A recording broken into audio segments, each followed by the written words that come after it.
Welcome.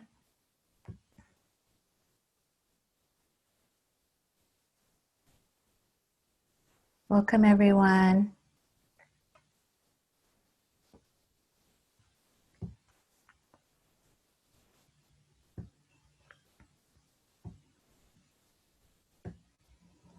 Hello, everyone.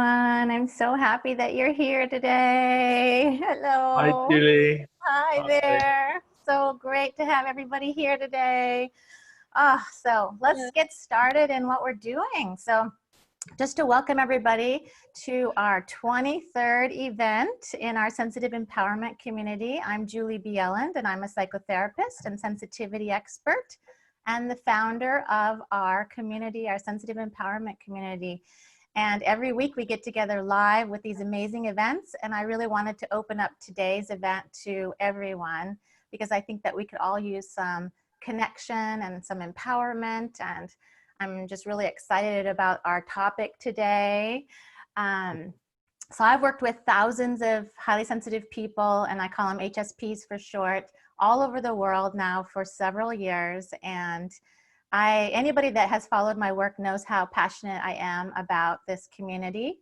And I came across our featured guest today. I came across his article, one of his articles, and was really moved by what he was talking about because it really aligned with my own beliefs about this population of people that make up 20% of the population who have this trait of high sensitivity. And I thought he was as enthusiastic as I am about the gifts, and I was really excited about that part. So today's event, and I actually want to say too, if anybody wants to say hello and say where you're from, you can actually do that in the chat. I'd love to see where everybody is from today. So today's event, the coming evolution from highly sensitive into high sensory intelligence, and what is really possible for us as HSPs with Willow McIntosh. Willow is the founder of Inluminance and the leader of the High Sensory Intelligence movement. He is a speaker, author, and business mentor, specializing in facilitating heart-centered coaches, empathic leaders, and people with the trait of sensory processing sensitivity. So welcome, Willow. Thank you so much for having me here, Julie. It's wonderful to be here. It's so nice to meet you. I kind of love doing this where I meet my guests at the same time as everybody else meets you. So I've been looking forward to this for months. We talked about this months ago and had you queued up as a guest. So it's been very exciting. We have people talking about where they're from, which is kind of fun. We've got, let me go through this a little bit. Belgium, Kentucky, US, Paris, Oklahoma, Washington, Denmark, New Mexico, the UK, India, San Francisco, Florida, oh my goodness, New Jersey, I'm so excited, Minnesota, Colorado, Texas, they just keep on coming, super exciting. What wonderful, right? To see people from all over the world coming together right now, especially right now. So Willow, tell us a little bit about your reason for wanting to present this event today and what we're going to be talking about. Yes, absolutely. And thank you so much for the introduction there, and welcome everyone. It's really, really great to see you all here. And I'm super excited to be sharing this content with you and understanding more about you through questions and Q&A perhaps. I don't know if we're doing that, if we have time, but that would be wonderful. Yes, and we can open up some time for some Q&A if anybody wants to. I'll try to monitor the chat box for you, and then we'll open up specifically for some Q&A as well. And let's just make everybody that's watching, please go ahead and make sure you're muted. That stupid one. So we can make sure that we are just listening to the speaker at the moment. Okay, Willow. Yay. Great. Well, yes, thank you. Yeah, so I am very excited to share what I'm here to share with you today, and hugely passionate about this coming evolution that we are all a part of as people with this incredible trait, and understanding what it really means to make this shift from the idea of being sensitive, into the idea of what it really means of having this sensory intelligence. And what that really means, the way that I like to think of it, is that we are born with a set of abilities that comes from our ability to process sensory data more deeply. And from that, it gives us a set of skills that means that we are experiencing the world, as many of us know, in a different way. But it means that we are intuiting information more deeply. And what that essentially, the advantage essentially that gives us is that in our specific fields of work, whatever capacity that we're working at the moment, whether it's a consultant, a healer, a coach, whether we are employed in a particular role, we bring a very, very special set of skills and advantage to that role. And when we look at that in a global context, we are here to perform a very specific set of roles and a very specific responsibility that we have to perform a very specific role. And that comes as a result of this high sensory intelligence, which I'm going to talk about in more detail. I'm very excited about it. But essentially, I'm here to help us to understand the importance of what this trait means for ourselves and the people that we're here to serve.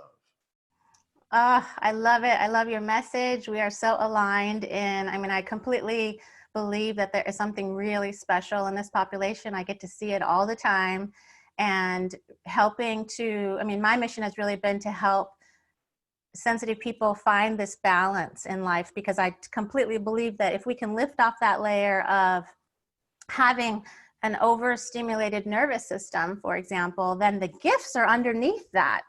And, you're a great example of that. Even maybe if you want to share a little bit about your personal story about, how this kind of came to be for you. How did you really discover this about yourself, about this population of people? Yeah, absolutely. My journey started out in a real place of self-rejection, darkness, real negativity.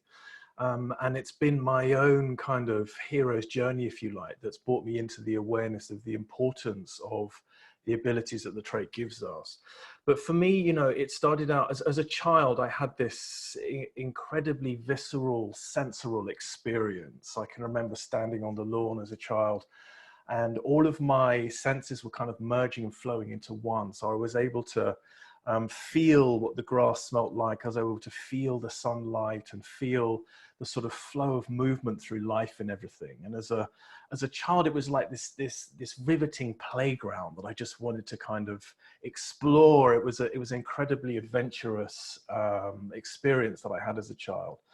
But what happened was it was actually quite challenging for the people around me to understand this in me, and they had a responsibility to try to get me to fit into society. And so this part of me was kind of was squashed in me, and I formed this false version of myself as a result. So by the time I had come through my teen years, and by the time I came to about the age of 19, I had completely lost touch with who I was and why I was here.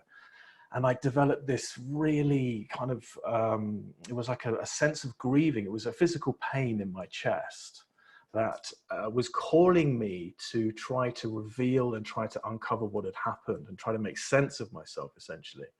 So rather than going to university or college, as it's called in the States, I went on this mission abroad for about 7 years. Going to as many different personal development teachers and trainers and silent retreats, and doing as much deep soul work as I could to try to peel away the layers of this part of myself that just didn't feel like me. I'd essentially kind of separated my heart and my body with my head. I was very, very, I was in two different parts of myself, essentially. So through the practice of these alignment techniques, energy alignment techniques that I learned, and through meditation and through silencing, gradually I started to peel away the layers. And what began to happen was I started to experience this sensory experience again. I started to tune back into this gorgeous, playful garden that was in my heart and in my mind. And as the years started to progress, I began to learn that this extra sensory experience that I was having afforded me some very specific skills, especially in business and very much around in my ability to facilitate other people. And so as I was going along this path, I then realized, well, I was actually then introduced to the trait of sensory processing sensitivity. And suddenly everything made sense to me. It was like, okay, so I have this difference and I have this kind of, this incredible gift essentially. But first of all, when I first found out about it, and it was introduced to me by this Reiki master that I was working with. And as soon as I Googled it and read it, I thought, well, that sounds like there's something wrong with me. And that is one of the things that really breaks my heart around this trait, is that, that we get this misinterpretation of what it means. And so as time went on and I started my own business, I've always been very entrepreneurial. I reached this kind of full circle where I began to very much experience this joyous playground of sensory kind of joy that I used to experience as a child. And I realized that this kind of flow of purpose in everything that I was so enthralled about and wanting to support and kind of do tasks for, it was very much around how that flowed through people. And as a child, I was always intrigued as to how we were either in alignment with this flow around us, this kind of sort of benevolent purpose, or whether we were blocked. And so as an adult, I realized that my ability to feel and see into people's makeup and their purpose alignment, and when they were out of alignment, allowed me to develop this facilitation process that I have that allows me to help people to align to why they're here, what their key skills and abilities are as light workers, and how to tune into and turn those abilities into services and products in a business, essentially. Ah, well said, beautifully said. And I think we have some people actually really connecting with what you're saying too. Cecilia says that sounds a lot like her as a child. And I relate to that as well. I think a lot of us kind of come from a place of, and we know this even in the research about this trait, that if maybe our parents didn't know about the trait, there's a chance that we're going to be experiencing anxiety, depression, things like that, because we didn't get the support we needed. We didn't feel understood. I know for myself, I had the same experience. And what you were saying about sort of being disconnected, and I often talk about it as like, I feel like I kind of had a mask on for a long time in my life. And it's like, I can't possibly reveal how sensitive I am to the world. I have to put this mask on with a smile and just kind of pretend that I'm okay, but in a sense being very disconnected to what I had going on inside of me. And it sounds like we have such a shared passion about the fact that if we can reconnect to ourselves like that and find the balance that we need, we get to, like you were saying, the healers of the world, for example. I'm always saying that, the healers, the guides, the innovators, and HSPs make really wonderful leaders too. And there's so many gifts inside of that. And I just really love that you're sharing this, and thanks for sharing your story too. Yeah, my pleasure. No, thank you. Yeah, it's some wonderful points you just made there, because in a sense, we're kind of finding our feet with this trait. It's only really, in the great scheme of things, very recently that it's actually been identified and discovered. And I think, no matter who we are, whether we have the trait or whether we don't have the trait, as human beings, it's so important that we do align to why we're here, to our own truth, and we find meaning in our lives. And I think, as you're saying there, because the trait has been misunderstood, and so many of us have come from a place of self-rejection, and many of us, struggling with that to some degree or not right now. It really, the truth of it is now that the opportunity that we have is to actually understand that Mother Nature has brought this trait into existence for a very, very good reason, and a part of it that fascinates me is that the trait is found in 100 other species of animals, right?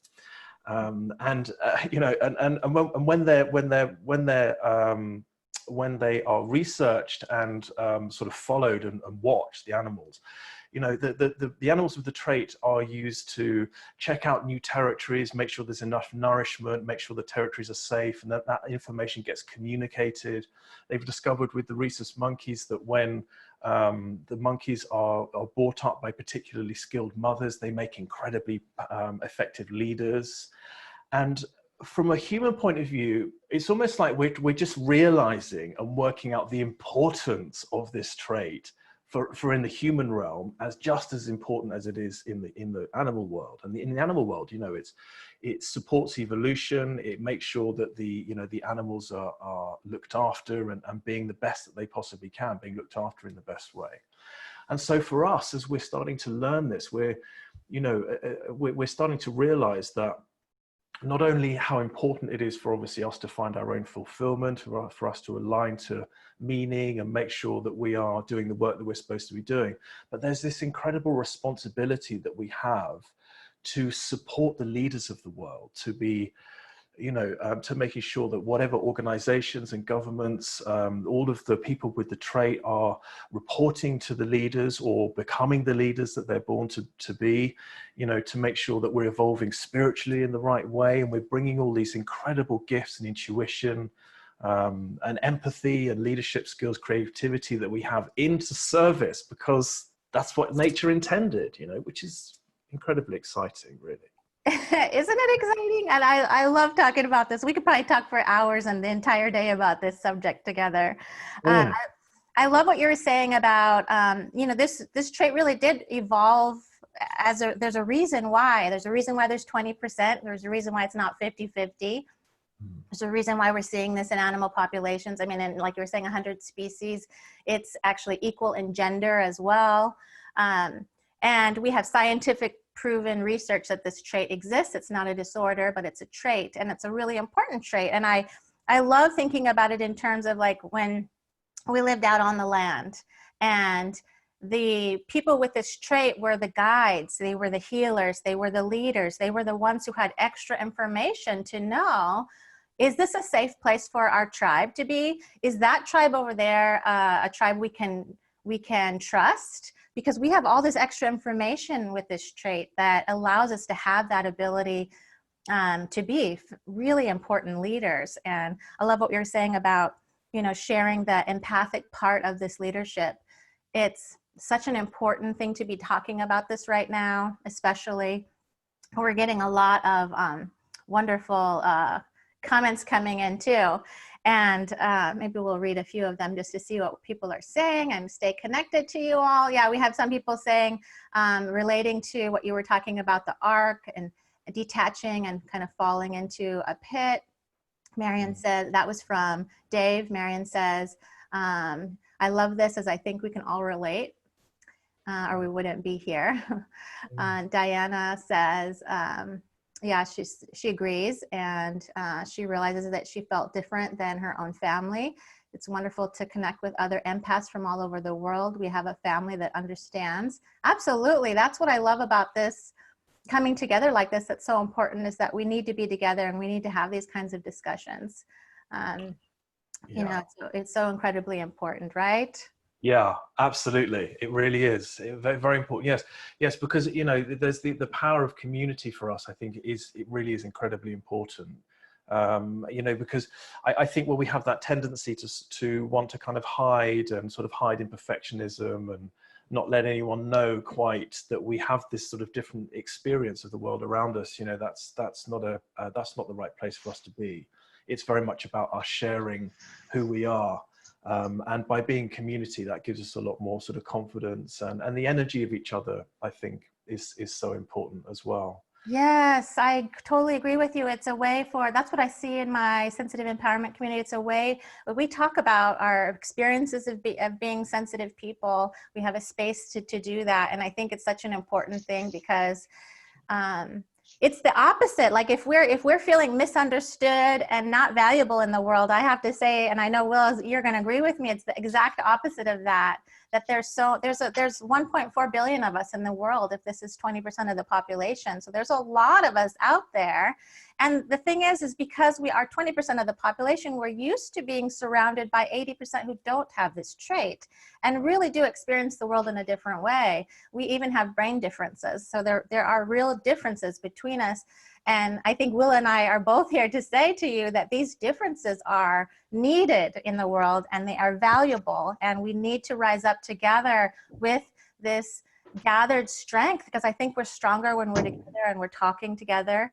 And it's the opposite, that we need to be in a space to understand that you are so gifted, and how do we help you really release those gifts into the world, because they are so needed. Yeah, 100%, absolutely, 100%. Yeah, it's very much about, raising the awareness and supporting each other, encouraging each other, being excited about the gifts that we have. And I extra sounds here. I just want to make sure everybody has they're muted. We have such a large audience today. It's hard for me to mute everybody, but please make sure you're muted if you're listening. You may be able to mute that your end, I think. Okay. Yeah, I just muted the one person. I'm trying to mute a few people that are unmuted so we don't hear all these extra sounds, and we make sure we can hear you. Yeah. Yes. I was just going to say, I think what has really helped me along the way is, sometimes it's wonderful to hear that, yes, we have these gifts and how important we are. And, and 100% that is very, very much the message. But I think also what's important for us on an individual basis is kind of like, well, how do I connect with that part of myself? For many of you on the call today, it would be wonderful for you to come away with a grasp and an understanding of just how you can connect with that, and how you can kind of learn to really bring that into the world. And one of the ways that I've really done that in myself is by really paying attention to how I actually experience the world. Because one of the sort of the greatest aha moments for me was when I was being facilitated by a very skilled person with the trade. And he asked me the question, I can't get exactly what it was. He said, what is your reality? How do you experience the world from your own reality? It was something along those lines. And all of these pennies dropped, because I suddenly realized that the way that I was experiencing the world, I'd been kind of keeping it a secret. I didn't want to tell anyone that actually, that actually the way that I've got this kind of like, this big sort of field of sensory feeling that's out here. And it's very much connected with this flow of things. And when I'm around other people, I can feel people's energy around me, and I can feel this kind of connection to the greater context. And when I'm kind of in that sensory experience, it is a very different way than many other people that I talk to. And the ownership of that in me was a huge piece. It was like, rather than thinking, well, I'm never going to tell anyone that because everyone's going to think I'm mad, it's like, actually, no, I'm actually going to be in this, and I'm going to talk about it to the right people. And I'm going to share it with people who also perhaps have a high sensory experience, or people that I know that can facilitate me. And through that process, what I've realized is the way that I experience the world is very much tied to my gift and the ability that I have, and also to the journey that I've been on. So my own journey of kind of coming from a place of self-rejection, and my hero's journey of coming round again to understanding that I'm here to facilitate others. And I've learned that what's most important to me is supporting other light workers to claim their gifts, and how I can facilitate them to do that. So the piece that I'm really kind of coming to here is that the way that we can tune into what our gift is being very honest about how we see the world, lining it up with what's most important to us. What do we really value? What is it in the world that we see that's out of place that we really want to make a difference with? And how has our own journey and our own experience through life trained us to be an expert in this area? And those three things I found have been hugely helpful for myself and other people that I work with to really think, actually, you know what, that does make sense. I am kind of designed to be very good in this particular field. And I think that gives us a real good starting block to then understand what the work is we're meant to do, how we can be of more service to people in particular circumstances and environments, and how we can stand up and be confident about who we are with the trade.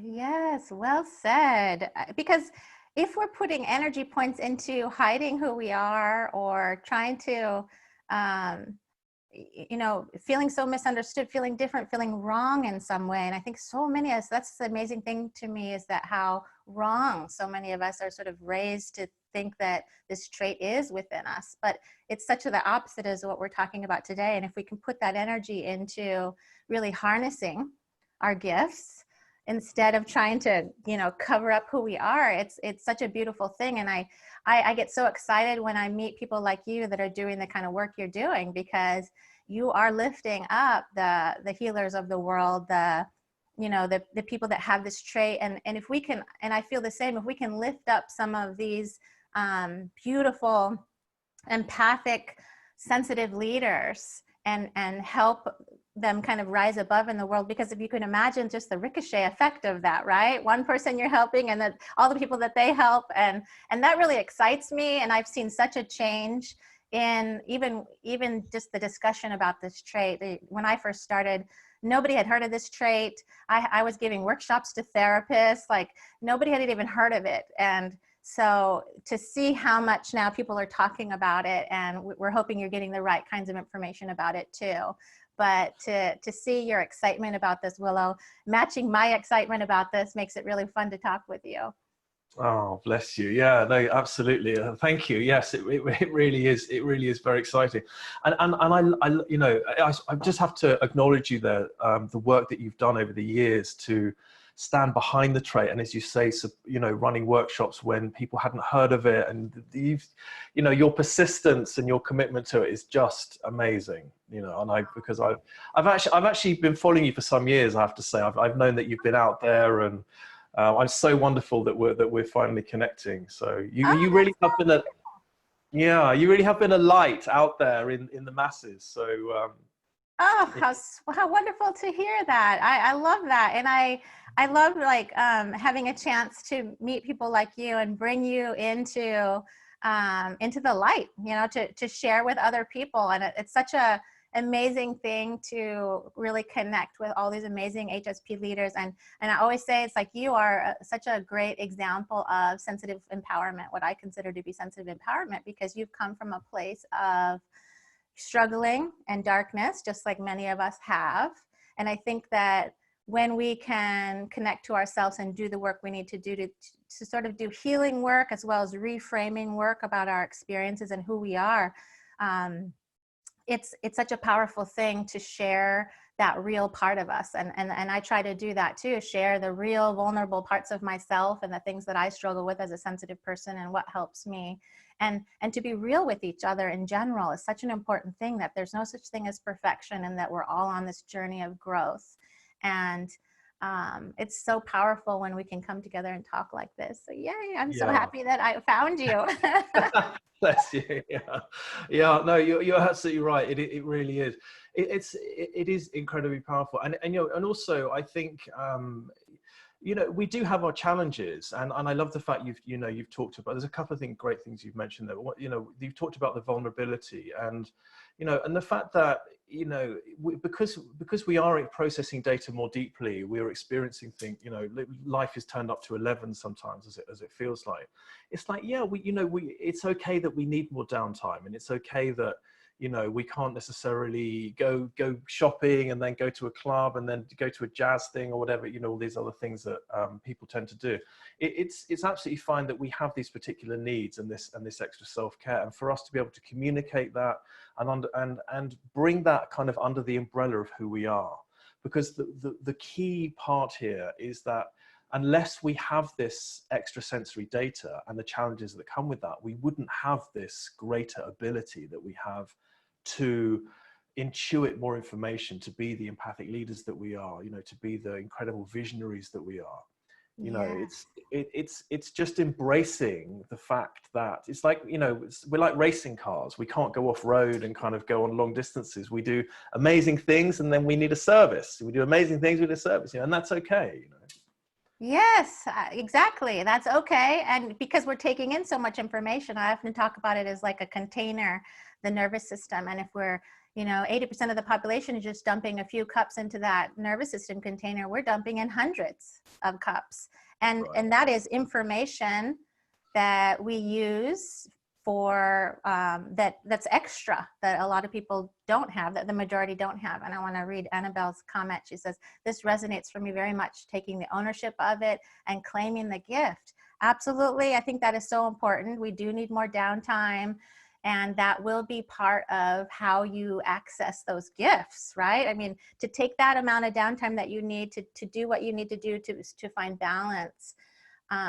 It opens up this portal into such beautiful gifts. You are an example of that today, Willow, about what you are doing in the world and sharing with us. Oh, wonderful. Thank you so much. Yeah, yes. And also, you know, the vulnerable side of kind of the ownership really comes from that. You know, the Brené Brown, you know, as we know, she's done some amazing work around vulnerability. And actually, you know, when we, through being truly honest about our reality and our what we value most and the gifts that we have, and actually really showing up to show that. And sometimes, you know, when we are who we know we are, some people aren't going to like it and some people are going to like it. And, you know, when we first start doing that, it's very important to do that around the right people in our own community and start to share how we're really feeling, what really is most important to us, the work that we really want to do, and just practice being in that space of vulnerability, because that is very much the access to our soul's alignment and purpose. And from that comes the power that we are all trying to bring into the world. And there's this other piece you mentioned just now about leadership. And I think it's so important for us to remember that some of the greatest leaders and change makers that we've ever seen in history are now known to have had the trait. Martin Luther King, Abraham Lincoln, Mother Teresa, Thomas Edison, Princess Diana. I mean, there's a big list of them, right? And when we think about why they were so effective at what they did, is because they all had a bigger vision for change in the world. They all came from a very difficult sort of beginning in their life that they didn't give up on, and they knew that it was fueling them towards the particular change that they wanted to make. And because of the skills of empathic leadership, it meant that they had the ability to, you know, to enroll other people, enroll the masses into the vision, into the greater vision that was going to do good for all. You know, to understand the needs of everyone, the way to tune into people to their own why, and how that why is connected to the bigger why, and then create these incredible movements in evolution and changes that they made in the world. And, you know, we have that trait. We have that trait that they had. And, you know, I can't think of a better example of why we should feel great about the fact that we are part of that, you know. Yes. Oh, I love that you're bringing this up and talking about the leaders in history. And I 100% believe that some of the most talented people in the world actually have this trait. And I will stand by that statement because I know it to be true.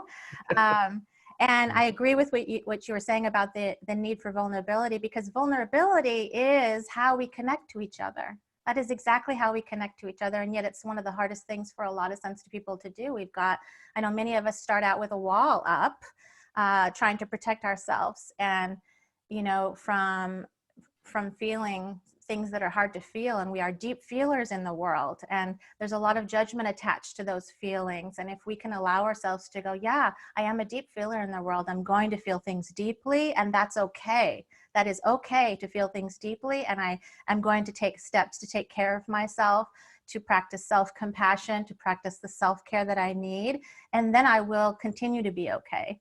And I've always loved, something personally for me that kind of helped me understand and sort of, you know, accept myself even more, was thinking about, I love the visual of imagining people living on land and how we used to live in tribes, and the healers, for example, of that tribe who had this trait and had these extra gifts of healing. They weren't necessarily hanging out with the tribe all the time. You know, they would do healing, and then they would be alone, and they would have their time to sort of recover, because there's sort of a need for rest and recovery in order to access all these gifts and to share them. And sensitive people are such givers in the world. We tend to be, I mean, somebody needs help, it's a sensitive person who jumps up to help them. And the only thing that I found missing is that we need to make sure that we're also taking care of ourselves. That tends to get skipped. We tend to be at the bottom a lot, and that will not allow us to share our gifts with the world if we're not doing that. And I love the thinking about sensitive people of like an orchid flower.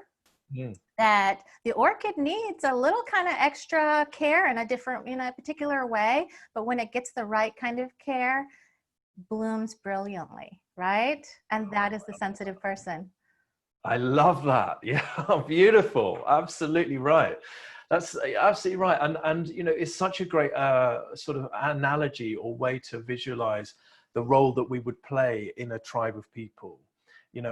Typically as spiritual leaders or as healers, people that would come in and we would perform a particular role. And because that role would be so impactful for the tribe, it may be kind of run of the mill for us, but the fact that we give the advice that we give and we give the kind of energetic sort of response to things and the energetic flow that we give. And as you say, we give so much, and then it would be very normal for us to then retreat from that and then go and be in our space. And then, the tribe would really benefit just from that short time that we were there. But because of our abilities, we would have this great impact on the people. I think that's really wonderful. And also, this vulnerability piece, I think it's so fascinating because as the more that we do connect with people exactly in the way that you said, I think there's a tendency for us when we do hide, and obviously many of us are introverted and there's a percentage of us that are extroverted.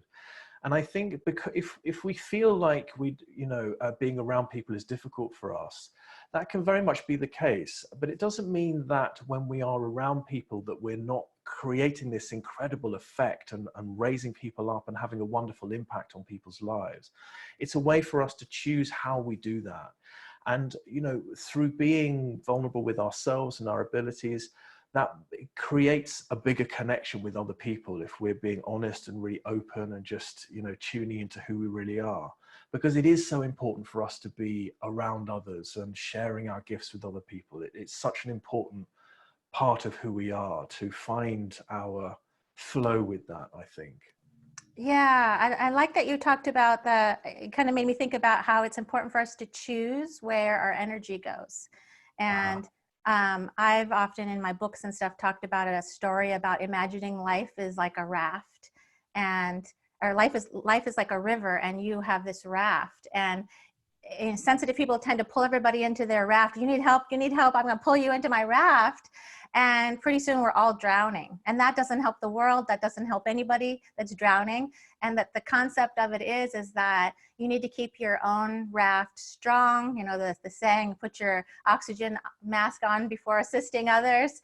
Right. And because I like this visual of imagining that if I'm keeping my raft strong, I actually can see ahead and I can say, hey, you need something over there. There's a stick that you can grab and you can pull yourself out of this river and you can help yourself, and I can help you keep your raft strong, but I can't pull everybody into my raft, or then I can't help anybody. Right. So the concept of you have so much to give as a sensitive person, and many people need you in the world. And it is really our responsibility that we have to do what works for us. We can't follow the guidelines that the 80% and the majority are doing. And I have big dreams and visions, and I think you do too, Willow, about changing things in the workplace, no open office plans, for, keeping the ability to work from home more often, to get out of commutes, for companies to harness this gift. I know you've written about this, and I feel really passionate about this as well, that there's so many unharnessed gifts of this population that really need to be, we need to do things differently so that we can harness these gifts. And I'll read a couple of comments. Dave says, true about leaders.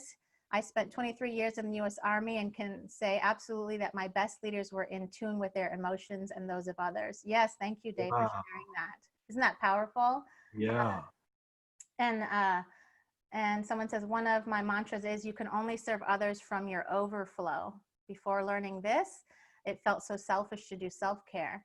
Yeah, we need to change that message that self-care is not selfish. In fact, it is the exact opposite of that. It's about giving yourself downtime, giving yourself time to attune into yourself so that you can access, this is where all the questions and answers that you have in your life are inside of you.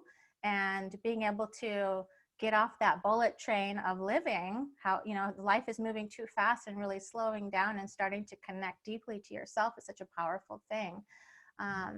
Cecilia says, does Willow have suggestions on how to share the message with non-HSPs, especially those who may be resistant, for example, employers and family members?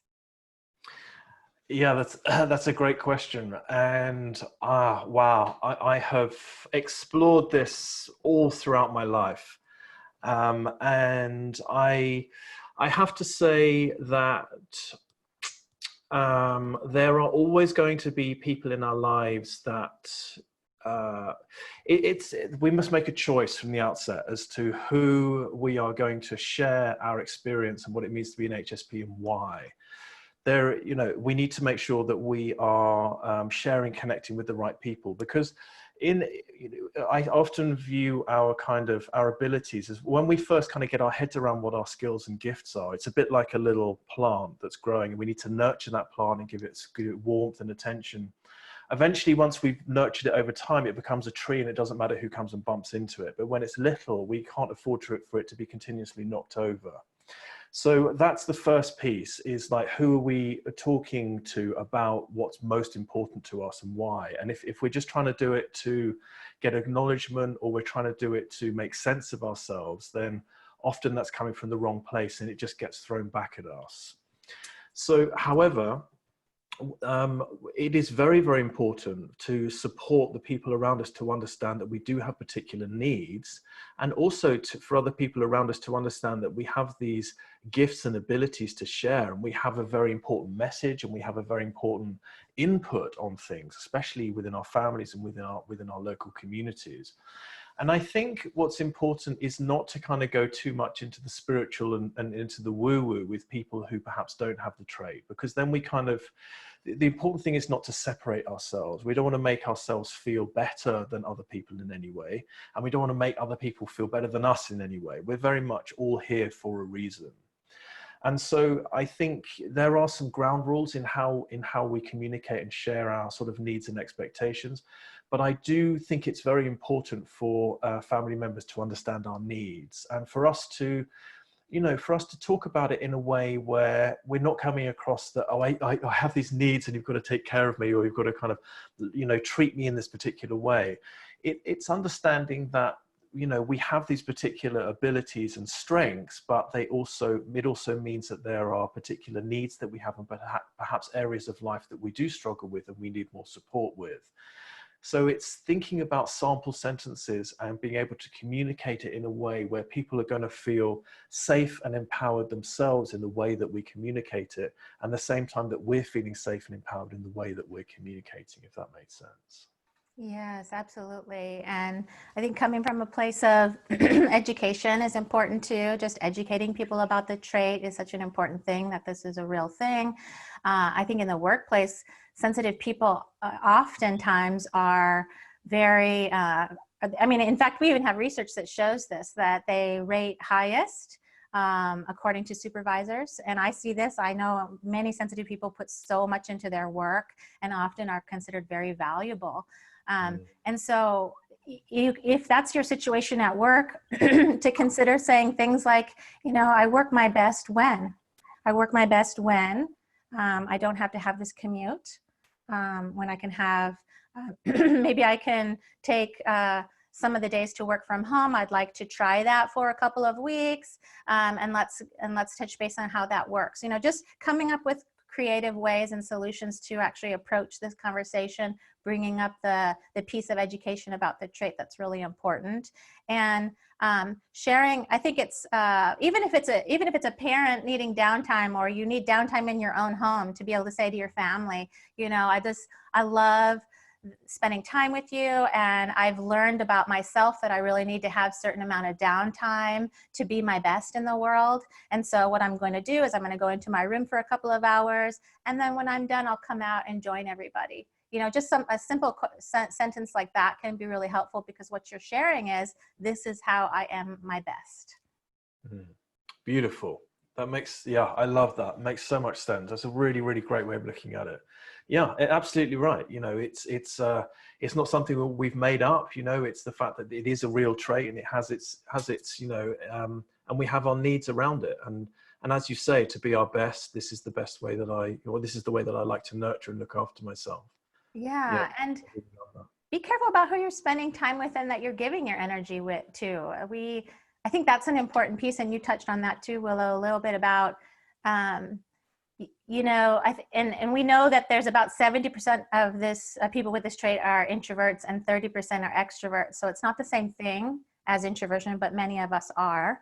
And to get to know what your needs are around that and to be able to express it. And what I've seen most of all in this trait is that many of us don't even know what our needs are because we're so focused on what other people need. And so really spending some time on your, like in nature, on your own, to really reflect on who you are, to work with a therapist or someone, a healer if you need it, for helping you to heal parts of your life and reframe parts of your life so that you can. And I think many of us who are in leadership positions today, including myself, have done that, have done the internal works to be able to show up in the world and be able to share who I am and what I need to be my best in the world. And I think that we have to be careful about needing to be in a place of needing to please everybody or needing perfection. And that's those are both parts of our trait that exist for a reason.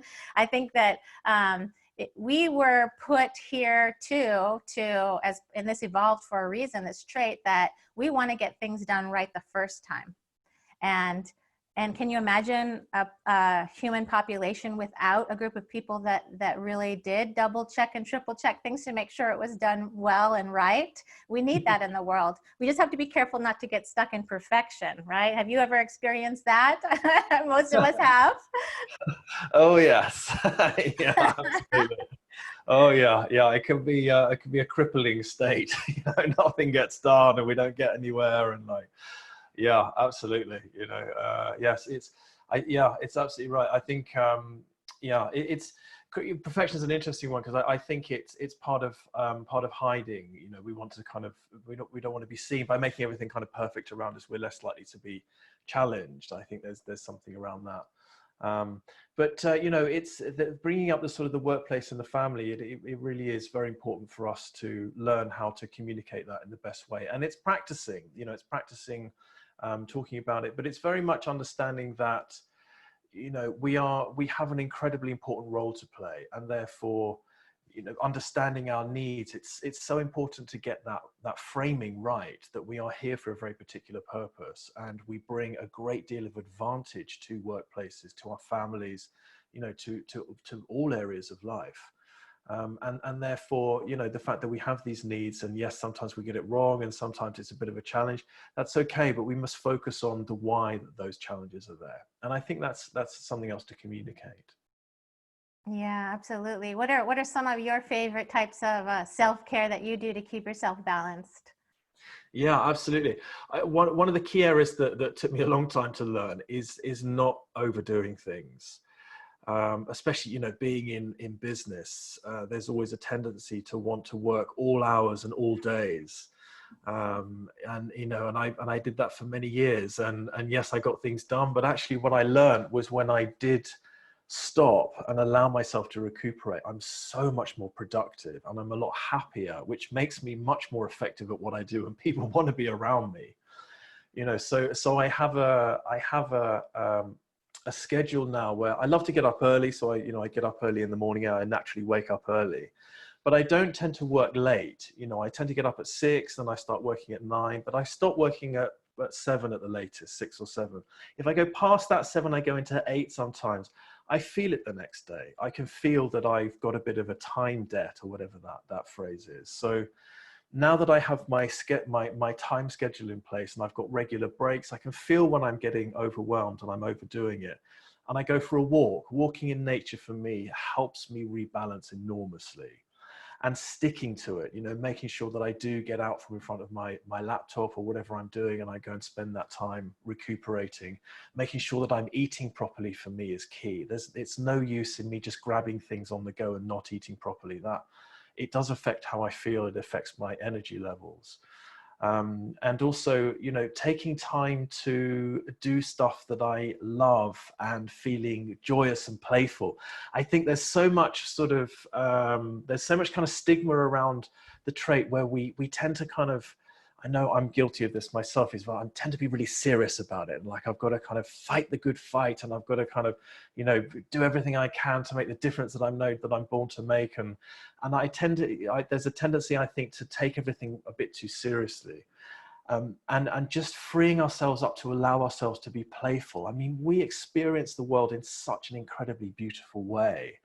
And for us to just allow that, for us to go and do the things that we love, and to really kind of cherish this relationship that we have with the world, I think is very important for me.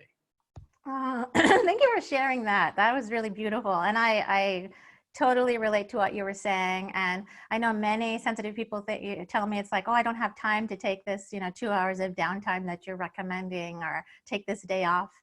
But I always say, I try it for a week or two and see the difference, because you actually get more accomplished and you're more efficient, you're more focused when you've had that rest and downtime. And you were talking about something important, that you're attuned to what you're experiencing. And I feel the same thing, that now I pay attention. It's like I can feel my nervous system motor start to get too high. It's like, okay, I'm starting to feel a little frantic. I've got that energy that I'm feeling inside of me that it doesn't feel so good.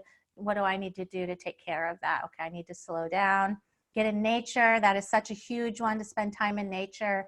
And I love what you were saying about joy, making sure that you're taking in joy. And I think a lot of us don't realize that not only are we challenged in certain areas, but we also have these amazing positives that, I mean, when I'm looking at a sunset, for example, I can almost be moved to tears. It's so beautiful. And or if I'm looking into the eyes of my pet, one of my pets, for example, or these birds that I feed every morning, it's like, it brings me so much joy and so much pleasure. And I always like to mention that, you know, understanding the brain too, that our brain has a negativity bias. All humans do. And that also evolved as part of how we survived, by paying attention to threats. But what we know is that it takes up to 20 seconds of really soaking something in for the positives to get filled up. So if you think about the brain as having sort of a negative tank and a positive tank, the negatives just go in really instantly. So you have to be really careful about what you're taking in. If you're deep diving into tragic or difficult stories in the news, things like that, it can be too much. So you need to make sure you're practicing the balance and intentionally filling up that positive tank. So that, you know, the next time you see a sunset or a sunrise, or you're able to get into nature, try to do that regularly. It will absolutely change your life. It is, I mean, if I intentionally do it every day, because it is how I stay balanced. And I love that you're talking about that too. It's like, it is incredible, right? When you actually let yourself slow down and attune and connect into nature, even if it's a plant that you have inside your home. I mean, it's really amazing how it makes us feel. Wow. Absolutely. Absolutely right. Yeah, you're absolutely right. It's an incredible gift, part of the gift that we have, that we're able to experience things as deeply as that. You know, you're absolutely right. Looking into the eyes of our pets, or watching amazing movies, or going to the theater, you know, it moves us so much. We have this incredibly huge experience. And that's to be shared with others, and it's a part of the tapestry of our lives, and so many benefits come from that. But I think it is really important, you know, to give ourselves those gifts and allow ourselves to stay positive. And you're absolutely right about the negative bias. And I make sure that during my day I have kind of like in the evening, when I can feel myself getting tired, and I can feel myself, you know, if I've really overdone it, some days I feel myself wanting to descend, I just put something silly on the TV or on YouTube, something playful or comedic, something that I know is going to make me laugh, or I put on particular music. And it's amazing how quickly my state shifts, because I tune into that positive thing so deeply. And I think it's a great habit to get into, to have little rewards for us during the day of things that are going to lift us and keep us happy. Yeah. And we experience it even more deeply, just like we feel everything more deeply. So really intentionally doing that, right? Like intentionally spending this time to fill up your positive tank, to feel the joy.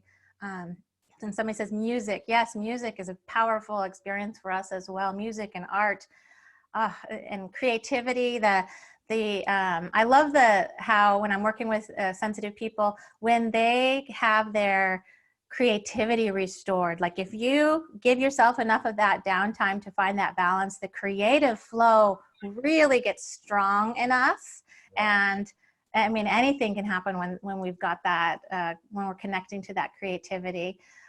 We have just a few minutes left, but I want to kind of give you a chance to say anything else that you wanted to share. If you want to open it up to a few questions, what do you think's good for now, Willow? Yeah, absolutely. I'd be delighted to open up for more questions. You know, it's wonderful that there's so many of us here, and that I'm always open to. You know, if people can't get all their questions answered right now, then, you know, please do get in contact with me. I'm on social media or through the website. I would love to connect with you and support you in any way that I can. Oh, wonderful. And I'll read off a few of the questions if you guys want to put some down, but I also, while people are putting in their questions, why don't you let us know how can people find you after this? Yeah, no, thank you. So my website is Inluminance. So it's I Indigo November IN and then Luminance, inluminance.com. And on the front page of the website there, I run regular masterclasses. So every month I do a masterclass where I talk about how we can consciously make this shift from sensitivity into sensory intelligence. And so if that's resonating for you, then on the form of the website there, you can fill those details in and join me on the masterclass. And also, you know, you can book sessions with me. I'd be delighted to have a session with you to, you know, talk things through. It just, you know, even if that was just an initial conversation, there'd be no cost for that. I'd be delighted to have, you know, just to kind of check in and see if there's anyone I can support you. But the best way, because the best way is through the masterclass. That would be a great way for me to share very much about this process that I do. Ah, beautiful. And I know we're getting some questions about how people can find this recording. This recording will be made available in my Sensitive Empowerment community. This is our 23rd event, and we record everything. So we have a really incredible HSP library of amazing events, amazing guest speakers. You can find all that information on sensitiveconnection.com to join us for the community, and that's where the recording will be. And we really appreciate, Willow, what you're offering as well, and encourage people to visit your website. So let's go through some of these questions. Dave's asking, is there a way to opt into a connection list for those of us willing to put out information? And I'm guessing we both have a newsletter. You can find my newsletter too on sensitiveconnection.com, where I put out a weekly newsletter. And Willow, do you have a newsletter that you put out as well? Yes, absolutely. Yeah. So if you put your details in for the masterclass, even if you attend or not, then absolutely you come onto our list and you would get the newsletter. Yeah. Okay, fantastic. That's a great way to stay connected to Willow too, is to join the newsletter, or if you're interested in joining mine, I think that's a really great way to stay connected. Let's see what else we got. I just love that we have so many comments today. I know I was not able to keep up with all of them, but thank you for being here, everybody, too. Diana says, thank you for bringing us Willow. And Julie, thank you for participating in the Evolved Empath Summit where I met you. Okay, great. I'm glad you were able to watch that. And so glad I connected with you and could join this meeting today. Thank you. Oh, I'm so glad you could too. Carlin says, thank you so much for opening this up for everyone. So grateful for this. Cecilia says, thank you so much, Julie and Willow. I feel inspired to share my HSP gifts with the world. I feel like the world needs us now more than ever. Totally agree with you, Cecilia. And I'm so glad that this inspired you. Scott says, thank you so much. Eva says, I really love the transformative power of the shift from sensitive into sensory intelligence. It is so empowering. Thank you so much, both of you. There has been a very valuable, much love to you all. Tafar says, thank you so much to both of you. Colleen, let's see, is there a similarity in astrological charts of HSPs? Tim? Thanks so much for this today. Do you want to answer that? Sorry, I got distracted. I know I recognized the name and just said hello to someone. Sorry, say that again. I know, it's wonderful to see all these comments rolling in. Somebody's asking about, is there a similarity in astrological charts of HSPs? Wow. Okay. Yes, that's a great question. I think, how can I best answer that? What I'm fascinated in right now is your interest in astrology, in yourself. I think that, in fact, I did have a client once that was an astrologist, and there was some incredible abilities that they were able to bring into their work through the practice of astrology and how it aligned with their kind of extrasensory awareness of these things, and how it enhanced their work. But I think also, it's your ability as an HSI or an HSP, whichever way you refer to it, is very much going to enhance your work in astrology, if that's kind of what you mean. I'm not quite sure whether I've answered that as well as I could have done. Whether you can maybe say something about that as well, Julie? Well, there's so many great questions coming in. I'm going to also just get to another quick question that a lot of people ask, and I'm curious about what you have to say about this, Willow, is kind of the connection between HSP and empath. Do you want to say anything about that? Right. Okay. Yeah, that's a key area. So, I mean, from my kind of research and over the years, I think that we have more mirror neurons than the 80%, which means that we have the ability, our empathic abilities are advanced and heightened with the trait of sensory processing sensitivity. We are born empaths. It's a great part of our role in the world. It means that we're able to understand how other people are feeling, but we have the intelligence to be able to respond in the right way, support people in the right way. It's not about just us being, taking on other people's feelings. It's about how we can support other people because we understand how they're feeling. And hence why we make such amazing leaders, because we have that high level of empathy. But I think we are natural empaths. I think high levels of empathy comes with the trait. I think it's a very important part of who we are and what we do. Yeah. Oh, Willow, this has been, I could talk with you all day, honestly, and I hope we get to talk again like this. It's been such a pleasure to have you, and really thank you for your time today. And what a special time to be able to connect like this with people all over the world. I just love that we could. And I just really want to say to you how grateful I am that you have shared yourself and that you came to share with our community. And I'm so glad you're in the world doing what you're doing. And I can tell you are a very special person with a bright light. And just thank you very much. Oh, my pleasure. My pleasure. It's been an absolute delight to be here. And thank you so much for inviting me. And thank you so much, all you guys, for being on the call today. It's been an absolute pleasure. And I hope we can do it again sometime. Yes, I sure hope so. Thank you so much, everybody, for joining us today. And as I said, we'll be having a recording of this in my sensitive empowerment community. And it's a really special space, and I invite you to join us. We have, for anybody that needs it, we also have a referral list to therapists and doctors and healers and coaches, and they're all HSPs themselves. And I have this referral list in my community as an extra sense of support for you. I have done some wonderful podcast meditations just to kind of help support everybody right now. And there's even a sensitivity quiz that you can take on my website. So check that out at sensitiveconnection.com. Thank you, everybody, for being here. I am just so happy and grateful that you could share this time with us today. And I want to just make sure that I tell everybody that you are very valuable. And I am so happy that you're in the world. So thank you all for being here today. And you take really good care of yourselves. And let's be together right now in all these online ways that we have. Check out Willow's website too, and all the wonderful things that he offers. So thank you again for being here. I love you guys. Everybody take good care of yourselves out there in the world. Thank you so much. Take care. Bye-bye. Bye. Bye. Bye, everybody. Bye. Bye-bye. Thank you.